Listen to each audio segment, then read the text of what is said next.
नमस्कार, मैं हूं संजय शर्मा। आप देख रहे हैं 4PM न्यूज नेटवर्क। मैं आज आपको महाराष्ट्र की राजनीति की बड़ी एक्सक्लूसिव खबर देने जा रहा हूं। भारतीय जनता पार्टी परेशान क्यों है, उद्धव ठाकरे का दांव क्या है, शरद पवार की चाल क्या है और फडणवीस क्या करेंगे, एक एक खबर आपको बताऊंगा इस रिपोर्ट में। चुनाव आयोग ने महाराष्ट्र की तारीख घोषित करी और सब पॉलिटिकल पार्टियां एक्टिव हो गई। पूरे महाराष्ट्र में एक ही दिन में वोट डाले जाएंगे। वोट डालने की तारीख है 20 नवंबर और मतगणना की तारीख रहेगी 23 नवंबर। मतलब आज से एक महीने से भी कम समय में यह साफ हो जाएगा कि महाराष्ट्र की जनता एक बार फिर मोदी के नाम पर भाजपा को वोट करेगी या फिर पिछले 5 साल के सियासी भूचालों को याद रखेगी और इंडिया अलायंस के महाअघाड़ी गठबंधन को बहुत भारी सीटों से जिताएंगे ताकि भाजपा फिर से सरकार गिराकर अपनी सरकार ना बना सके। कुछ ऐसा करेंगे। वैसे तो हर चुनाव जरूरी होता है, लेकिन देश भर में होने वाले लोकसभा चुनाव के बाद 2 ऐसे चुनाव हैं जहां पर सबकी नजर रहती है। एक दिल्ली में होने वाले विधानसभा चुनाव और दूसरे महाराष्ट्र में, क्योंकि महाराष्ट्र के अंदर है मुंबई शहर, जहां एक तरफ दिल्ली देश की राजधानी है, वहीं मुंबई बिजनेस और एंटरटेनमेंट की राजधानी है और आने वाले कुछ महीनों में दोनों जगह चुनाव होने हैं। अब चूंकि महाराष्ट्र चुनाव की तारीख की घोषणा हो चुकी है, तो आज महाराष्ट्र की राजनीति को समझ लेते हैं, देखते हैं कौन कितने पानी में है। पहले कुछ यादें ताज़ा कर लेते हैं, क्योंकि पिछले 5 सालों में महाराष्ट्र में बहुत कुछ हुआ है। कई रिश्ते टूटे हैं, दिल टूटा है और कई गठबंधन बने हैं। आपको याद दिला दूं कि 2014 से 2019 तक महाराष्ट्र में भारतीय जनता पार्टी की सरकार थी। 288 के सदन में भारतीय जनता पार्टी के पास खुद की ही 122 सीटें थी और साथ में थी भाजपा की सबसे पुरानी साथी शिवसेना 63 सीटों के साथ। इसलिए आराम से बहुमत की सरकार 5 साल तक चलती रही और फिर इसी तरह मिलजुल कर भाजपा और शिवसेना ने 2019 का चुनाव भी जीता। 105 और 56 सीटें लेकर भाजपा और शिवसेना ने 2014 जितना बेहतर प्रदर्शन तो नहीं किया, लेकिन फिर भी उन्हें साथ में सरकार बनाने से कोई रोक नहीं सकता था, क्योंकि बहुमत के लिए बस 144 सीटें चाहिए थी और इनके पास 161 सीटें थी। बड़ी पार्टी होने की हैसियत से भाजपा का मुख्यमंत्री फिर से बनना तय था। शिवसेना के नेताओं को हमेशा की तरह ठीक ठाक मंत्रालय भी मिलते, लेकिन फिर जो हुआ वो भाजपा सोच भी नहीं सकती थी।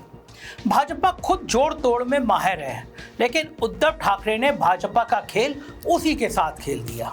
चुनाव के नतीजों के 3 दिन बाद शिवसेना ने भाजपा का साथ छोड़ दिया।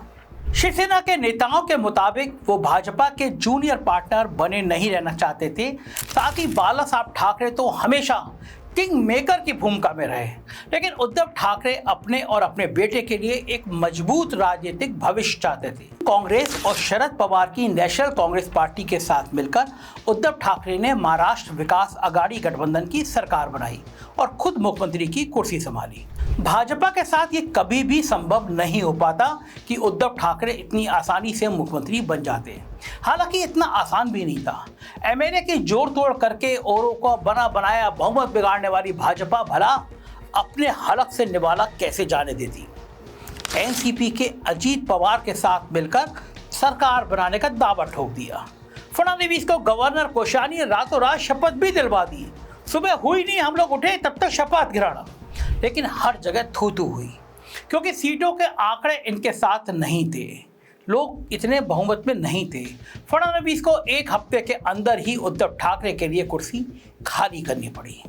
उद्धव ठाकरे ने 2.5 साल के आसपास सरकार चलाई।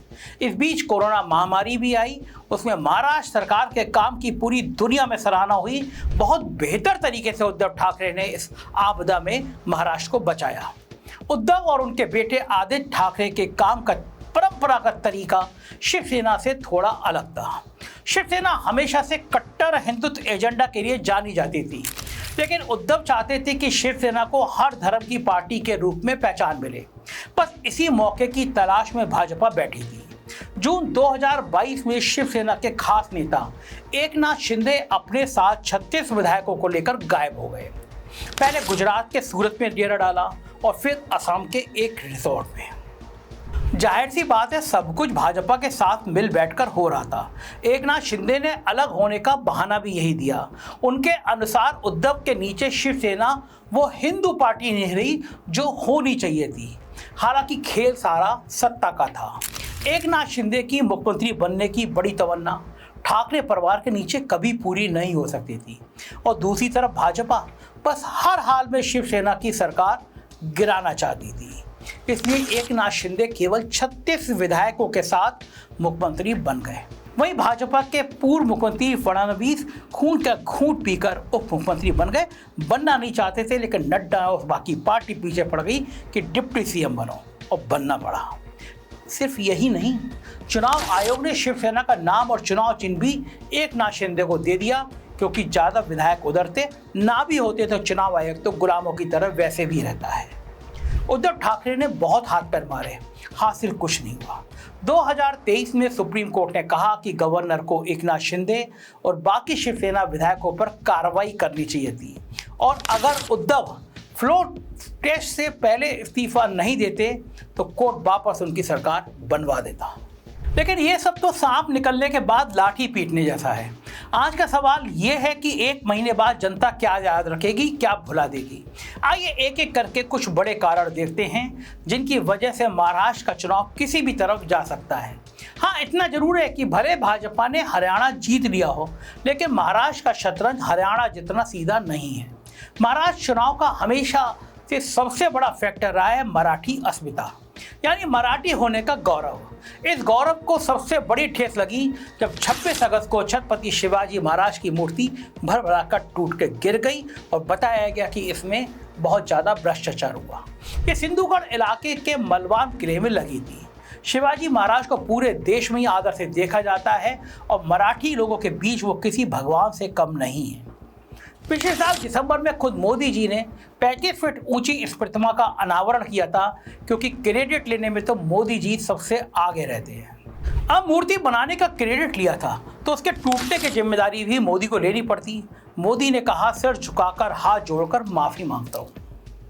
मोदी जी समझ गए थे कि महाराष्ट्र मणिपुर नहीं है जिसे जलने के लिए छोड़ दिया जाए और एक दौरा भी ना करें। बहुत बड़ा प्रदेश है, 48 लोकसभा की सीटें हैं, यूपी के बाद सबसे ज़्यादा सीटें देने वाला राज्य है। काश मणिपुर के पास भी इतनी सीटें होती तो वो भी मोदी जी को बुला पाता। मगर क्या ये माफ़ी काफ़ी है? शिवाजी महाराज की मूर्ति का गिरना कोई प्राकृतिक आपदा नहीं थी, कोरा भ्रष्टाचार था। मूर्ति के नट बोल्ट में जंग लगा था, बनाने के डिजाइन में कमियां ही कमियां थी। मूर्तिकार और ठेकेदार को गिरफ्तार कर लिया गया, लेकिन क्या ये काफ़ी है? क्या मोदी की माफ़ी में मराठी मानुस की गंभीरता दिखेगी? मुझे तो नहीं दिखी, आप देखकर बताइए। इस धरती पर आते ही आज मैंने पहला काम मेरे आराध्य देव छत्रपति शिवाजी महाराज में उनके चरणों में सर झुका करके क्षमा मांगने का कर रहा हूं। गर्दन अभी भी तनी हुई है, आवाज में पश्चाताप नहीं है। लग रहा है माफी मांगकर किसी पर एहसान कर रहे हो। अब आप कह सकते हैं कि मोदी प्रधानमंत्री है, उनका इतना कहना काफी है। लेकिन जब बात अस्मिता की आती है तो मराठी मानुस किसी को भी अपने गौरव से ऊपर नहीं देखता।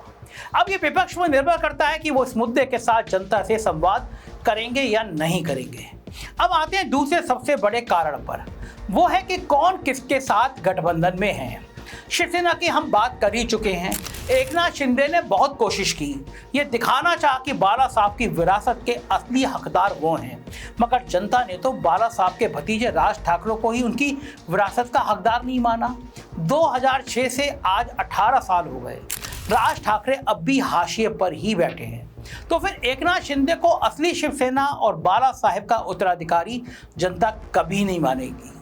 लोकसभा के चुनाव में उद्धव ठाकरे की शिवसेना को 9 सीटें मिली, वहीं एकनाथ की शिवसेना को 7 सीटें। लेकिन ये जितनी कांटे की टक्कर लग रही है उतनी थी नहीं। कल्याण और ठाणे जैसे मुंबई के बाहर के इलाके हमेशा से एकनाथ शिंदे का गढ़ रहे हैं, लेकिन मुंबई इलाके में एकनाथ शिंदे केवल 1 सीट जीत पाए, वो भी केवल 48 वोटों के अंतर। ये सीट कैसे जीती जाती हैं 48 वोटों वाली, आप उससे बेहतर समझते हैं। वहीं दूसरी तरफ उद्धव मुंबई में 6 में से 3 सीटें जीतने में कामयाब रहे। राज्य के चुनाव तो और भी ज़्यादा लोकल मुद्दों पर लड़े जाते हैं। यहाँ ये सवाल और भी बड़ा होगा कि क्या एकनाथ शिंदे ने धोखा दिया या उन्होंने शिवसेना को आज़ाद कराया, जैसा वो दावा करते हैं। मुद्दे की बात यह है कि यह मुद्दा अभी भी गर्म है। एकनाथ शिंदे को अगर जनता ने नकार दिया तो भाजपा की सीधे सीधे हार तय है, क्योंकि भाजपा के दूसरे साथी को जनता बिल्कुल ही नकार चुकी है, जिसका नाम है अजीत पवार। सरकार चाहे किसी की बने, इन्हें सत्ता का इतना नशा है कि डिप्टी चीफ मिनिस्टर बनने पहुंच जाते हैं। गठबंधन का जोड़ना तोड़ना ऐसा करते हैं कि नीतीश कुमार को भी कॉम्प्लेक्स दे देते हैं। शरद पवार के इन्होंने केवल पार्टी नहीं तोड़ी, साथ ही चाचा शरद पवार का मजाक भी उड़ाया। लेकिन शरद पवार ठहरे महाराष्ट्र राजनीति के भीष्म पितामह। लोकसभा चुनाव से पहले कुछ नहीं बोले, लेकिन नतीजों ने भतीजे का मुंह बंद कर दिया। शरद पवार की एनसीपी को 8 सीटें मिली, वहीं अजीत पवार की पार्टी को केवल 1 सीट। इनकी अपनी पत्नी सुनेत्रा पवार उनकी बहन यानी शरद पवार की बेटी सुप्रिया सुले से 1.5 लाख वोटों के भारी अंतर से हार गई। अजीत पवार भाजपा के गठबंधन की वो हड्डी हैं जिसे भाजपा से ना निगलते बन रहा है ना उगलते हुए। अगर साथ छोड़ दिया तो ये वोट कटेंगे और साथ में रखा तो सीटें देनी पड़ेंगी, जहां शरद पवार से सीधे मुकाबले में ये पक्का हारेंगे ही। भाजपा और कांग्रेस की सीधी लड़ाई की बात भी कर लेते हैं। 13 लोकसभा सीटों के साथ कांग्रेस महाराष्ट्र में सबसे बड़ी पार्टी बनकर उभरी थी। हालांकि विधानसभा चुनाव में कांग्रेस पहले या दूसरे स्थान से काफी दूर नजर आती है।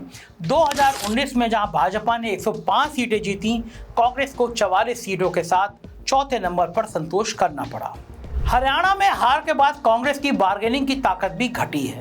देखने की बात यह होगी कि शरद पवार और उद्धव ठाकरे कांग्रेस को कितनी सीटें लड़ने के लिए देते हैं।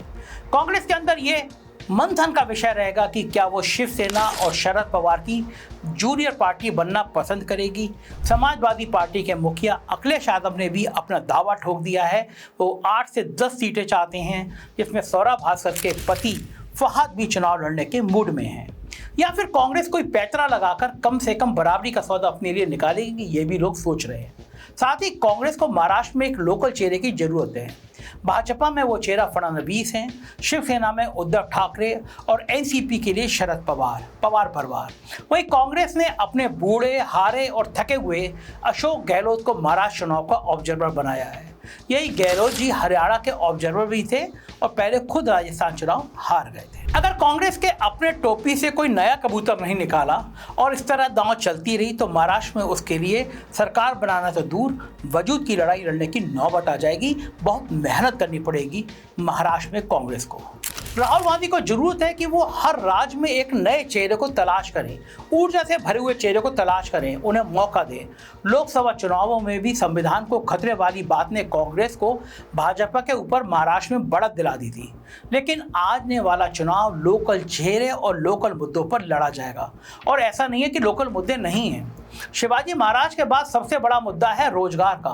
पिछले कई सालों से एक मुद्दा बार बार उठ रहा है। सारे नए उद्योग धंधे महाराष्ट्र को छोड़कर गुजरात जा रहे हैं। 2022 में वेदांता और फॉक्सवैगन मिलकर महाराष्ट्र में सेमीकंडक्टर की फैक्ट्री लगाने वाले थे। सब कुछ फाइनल था, लेकिन अचानक उन्हें गुजरात सरकार से करार कर लिया। $20 बिलियन का यह प्रोजेक्ट महाराष्ट्र के हाथ से निकलकर गुजरात पहुंच गया। यह अचानक हुआ या इसके पीछे मोदी और शाह की राजनीति थी, ये शोध का विषय है। क्योंकि इसके कुछ महीने पहले ही महाराष्ट्र के गवर्नर कोश्यारी ने बयान दिया था। उनका कहना था कि मुंबई के उद्योग में बड़ा योगदान गुजराती, राजस्थानी और मारवाड़ियों का है। अगर वो चले जाएं तो मुंबई वित्तीय राजधानी नहीं रहेगी। प्लानिंग के तहत दिया गया बयान था। महाराष्ट्र की भाजपा सरकार ने इस बयान से किनारा करने की पूरी कोशिश करी, कामयाब नहीं हुए। ये बयान महाराष्ट्री मानुष के दिल पर लगा। लेकिन सब जानते हैं कि हमारे देश में गवर्नर सीधे सीधे केंद्र सरकार का प्रतिनिधि होता है।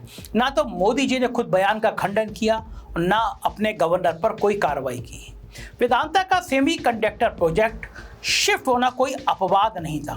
कुछ हफ्ते बाद ही 30 अक्टूबर 2022 को मोदी जी ने टाटा एयरबस एयरक्राफ्ट बनाने की आधारशिला गुजरात में रख दी। 22,000 करोड़ का यह प्रोजेक्ट पहले नागपुर में लगना था।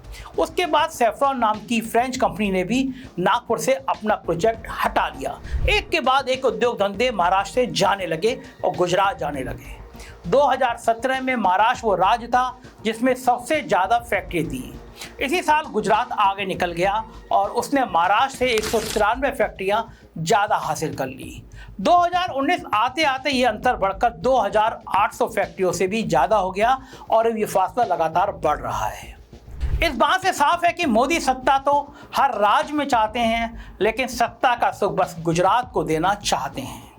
मोदी जी के दो खास दोस्त अंबानी और अडानी भले रहते मुंबई में हैं, लेकिन दोनों गुजराती हैं। घर मुंबई में भी और घर गुजरात के अहमदाबाद में भी। अडानी अहमदाबाद में रहते हैं, अंबानी मुंबई में रहते हैं। इनकी बड़ी बड़ी फैक्ट्री भी गुजरात में ही हैं, चाहे अंबानी का जामनगर प्लांट हो या फिर अडानी का मुद्रा पोर्ट, दोनों गुजरात में हैं।